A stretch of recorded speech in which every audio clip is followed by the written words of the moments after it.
सृष्टि बचपन से ही दिखने में सुंदर नहीं थी, लेकिन अमीर बाप की बेटी सृष्टि पर उसकी माँ जान छिड़कती। मेरी बेटी कितनी प्यारी है, भगवान सबको सृष्टि जैसी बेटी दे। सृष्टि धीरे धीरे बड़ी होती है। एक दिन सृष्टि की सहेली कहती है, तू दिखने में कितनी अजीब सी है, लेकिन मैं जानती हूँ हम सब में सबसे अच्छी शादी तो तेरी ही होगी। तेरे पापा अमीर जो हैं। और बता नहीं सकते यार, दहेज तो हर कोई देता है, ये क्या ज्यादा ले जाएगी अपने पति के लिए? अरे बड़े शहर में कोठी है इसके पापा की। अरे पापा की है ना, कौन सी इसकी है? इसकी होती तब तो कोई भी लड़का इससे शादी कर लेता।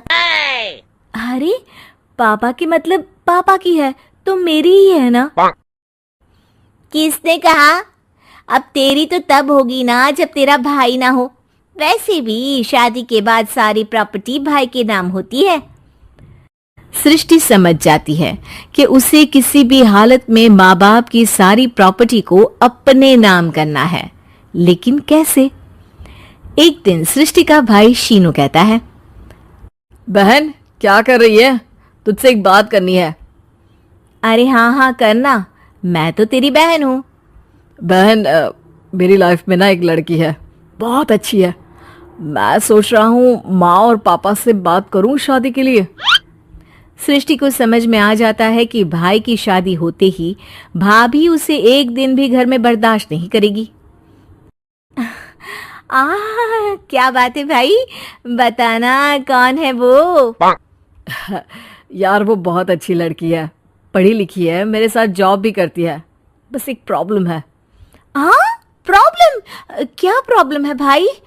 यार वो शादीशुदा है, लेकिन उसके पति ने उसे सिर्फ इसलिए छोड़ दिया क्योंकि उसके माँ बाप दहेज नहीं दे पाए। सृष्टि ये सुनकर न जाने क्यों खुश हो जाती है। अरे भाई तो क्या हुआ, लड़की तुझे तो पसंद है ना? शीनू को लगता है कि बहन उसे समझ रही है। वो इस बात से अनजान होता है कि उसकी बहन की मंशा पूरा घर हड़पने की है। सृष्टि अपनी माँ से कहती है, मम्मी मुझे तो बहुत चिंता है। पता है शीनू क्या कर रहा है? अरे क्या कर रहा है? वो तो काम पर जाता है और वापस घर आता है। नहीं ना माँ, वो यही तो नहीं कर रहा, बाकी सब कर रहा है।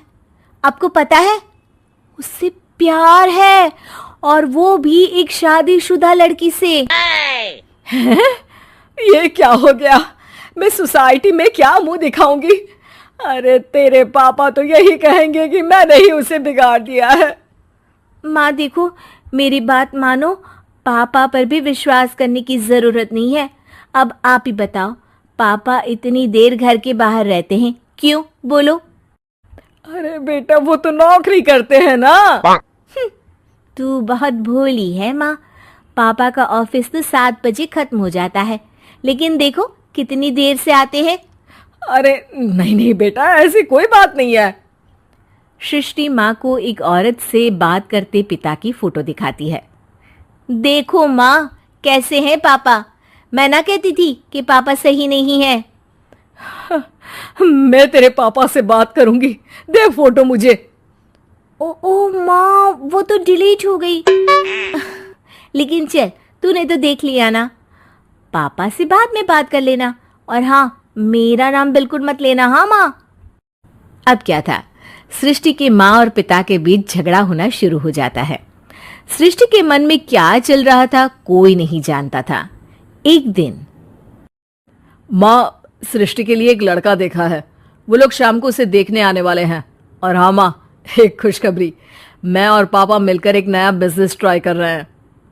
शाम को लड़का आता है, सांवले रंग का। सृष्टि को तो बिल्कुल भी पसंद नहीं आता।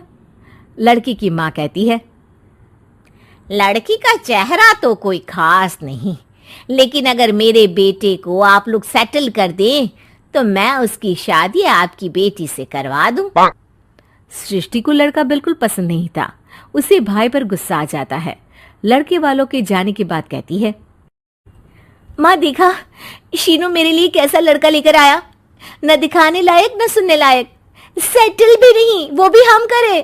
अरे माँ, मैं जानती हूँ ये मेरी शादी किसी भी घर में क्यों करवाना चाहता है। अरे कैसी बात कर रही है बहन, तूने तो देखा ना, लड़के को मैंने ही मना कर दिया तुझसे शादी के लिए। जिसने लड़का बताया था उसने उसकी बहुत तारीफ की थी।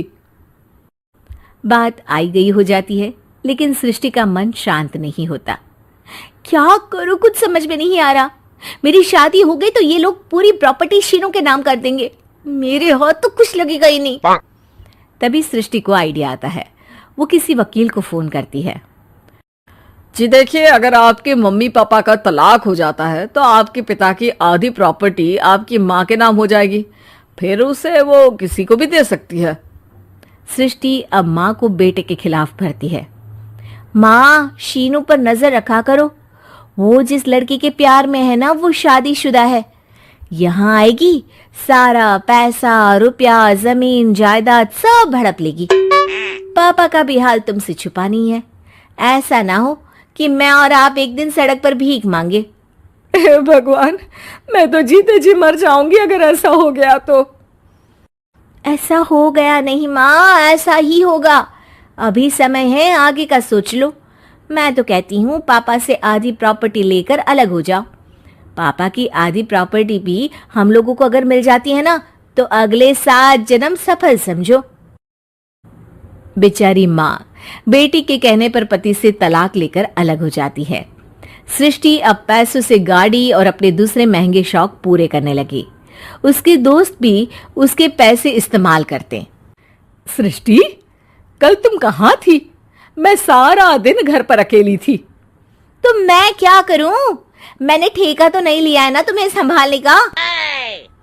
माँ को सृष्टि से ये उम्मीद नहीं थी। वो बैठकर रोने लगती है। वहीं उसका पति यानी कि सृष्टि के पिता आ जाते हैं। मैं जानता था कि तुम्हारा यही हाल होगा, तो आपने मुझे रोका क्यों नहीं? मैं रोकता तो तुम रुकती क्या? सृष्टि के कहने पर तुमने मुझ पर, अपने बेटे पर शक किया, लेकिन तुम ये भूल गई कि कैसे हम दोनों ने मिलकर जीवन में इतना सब खड़ा किया। माँ पति के गले लग जाती है। मुझे माफ कर दीजिए, मैंने आपकी कमाई का एक बड़ा हिस्सा गवा दिया। कोई बात नहीं, तुम साथ हो तो मैं ऐसी 7 प्रॉपर्टी खड़ी कर दूंगा। तभी वहां सृष्टि आ जाती है रोते हुए। माँ, मयंक ने मुझे छोड़ दिया। वो बोल रहा था जब तक मेरे पास पैसे थे तब तक ही वो मेरे साथ था। पापा, माँ, मुझे माफ कर दीजिए।